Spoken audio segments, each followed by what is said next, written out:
안녕하세요. 오늘은 JFK부터 트럼프까지 단 한 번의 끔찍한 사건이 어떻게 한 나라의 경호 시스템 전체를 완전히 정말 뿌리부터 뒤바꿔 놓았는지 그 흥미진진한 역사를 한번 따라가 보려고 합니다. 자, 이런 질문 한번 던져볼까요? 세상에서 가장 암살하기 힘든 사람은 과연 누구일까요? 여러 인물이 떠오르겠지만 정답은 아마 그렇게 되도록 철저하게 설계된 사람, 바로 미국 대통령일 겁니다. 그런데요, 이 철옹성 같은 경호 시스템이 처음부터 이렇게 완벽했던 건 절대 아니었습니다. 모든 걸 바꿔버린 그 운명의 날이 있었죠. 바로 1963년 존 F 케네디 대통령 암살 사건입니다. 이 끔찍한 비극이 바로 오늘날 우리가 아는 미국 비밀경호국 시크릿 서비스가 스스로를 완전히 재창조하게 만든 그야말로 결정적인 계기가 됩니다. 생각해보세요. 1963년 이전에는요, 경호라는 개념 자체가 지금과는 정말 근본적으로 달랐습니다. 안전보다는 대중과의 소통이나 접근성 같은 정치적인 면이 훨씬 더 중요하게 여겨졌죠. 바로 이 점이 치명적인 허점을 만들었던 겁니다. 결국 케네디 암살 이후에야 이 경호국의 모든 프로토콜은 말 그대로 그냥 백지 상태에서 완전히 새로 쓰여지게 됩니다. 당시 경호국 규모가 어느 정도였는지 아세요? 정말 깜짝 놀라실 거예요. 1963년에 그 거대한 미국 대통령을 지키는 경호 요원이 고작 350명이었습니다. 350명이요. JFK 암살이라는 그 엄청난 비극을 막기에는 너무나도 턱없이 부족한 인력이었던 거죠. 당시의 실패는 그냥 단순히 한두 가지 실수가 아니었어요. 정말 총체적 난국이었습니다. 요원들의 기강은 해이해질 대로 해이해졌고 안전보다는 멋진 이미지가 더 중요해서 오픈카를 고집하는 그런 문화가 있었죠. 심지어 이게 제일 충격적인데 차량 행렬이 지나가는 경로에 있는 건물들에 대한 사전 수색조차 제대로 이루어지지 않았다고 합니다. 이건 거의 예견된 참사나 다름없었죠. 자, 그럼 이제 이 끔찍한 문제점에서 해결책으로 한번 넘어가 볼까요? 댈러스의 비극은 역설적으로 현대 대통령 경호국의 새로운 철학을 탄생시켰습니다.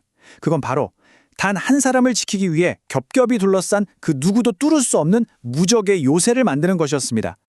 그 핵심 원칙이 바로 이겁니다. 제로 페일, 즉 실패는 없다. 이게 무슨 뜻이냐면요. 99.9% 성공했다? 이건 성공이 아니에요. 이건 그냥 재앙적인 실패로 간주합니다. 100%가 아니면 의미가 없다는 거죠. 정말 절대적인 완벽함, 그것만을 요구하는 임무 철학입니다. 1963년에 그 끔찍한 트라우마가 낳은 어마어마한 압박감이 느껴지지 않으세요? 이 다층 방어 시스템은 흔히 보호의 고리라고 불리는데요. 마치 양파 껍질처럼 대통령을 겹겹이 보호하는 거예요. 한번 볼까요? 행사 몇 달, 심지어 1년 전부터 현장을 샅샅이 뒤지는 선발대가 첫 번째 링, 그리고 군중 속에 스며들어서 수상한 사람을 찾아내는 사복요원들이 두 번째 링, 그 다음엔 대통령 바로 옆에서 인간 방패가 되는 근접 경호팀, 그리고 어떤 공격이든 즉각 무력화시켜버리는 중무장 대테러팀, CA팀이 있죠. 마지막으로 아주 먼 곳에서 모든 걸 지켜보는 저격수팀까지. 정말 빈틈이라고는 찾아볼 수 없는 그런 완벽한 방어망을 구축하는 겁니다. 자, 이제 지상에서 가장 안전한 요새로 한번 들어가 볼까요? 바로 대통령 차량 행렬의 심장부이자 기술력의 결정체, 대통령 전용 리무진, 별명도 무시무시한 더 비스트를 소개합니다. 이 차 한 대 가격이 얼마인 줄 아세요? 추정 가격이 무려 150만 달러입니다. 우리 돈으로 하면 약 20억 원이죠. 자동차 한 대에 20억 원이라니? 이 어마어마한 가격표 뒤에는 정말 상상을 초월하는 성능이 숨어 있겠죠? 네, 더 비스트의 내부는 그 가격이 전혀 아깝지 않다는 걸 바로 증명해 줍니다. 총탄이나 폭탄 방어는 기본 중에 기본이고요. 생화학 공격에도 끄떡없도록 완벽하게 밀폐가 됩니다. 심지어 자체적으로 산소도 공급하고 만약을 대비해서 대통령과 같은 혈액형의 혈액팩까지 실려 있어요. 여기에 최첨단 암호화 통신센터까지 있으니 이건 그냥 자동차가 아니라 말 그대로 움직이는 백악관, 움직이는 벙커인 셈이죠. 자, 이렇게 들어보면 정말 무적처럼 보이잖아요? 그런데 말이죠. 이 완벽해 보이는 갑옷에도 보이지 않는 균열이 생기기 시작했습니다. 왜냐하면 위협이라는 게 항상 바깥에서만 오는 건 아니거든요.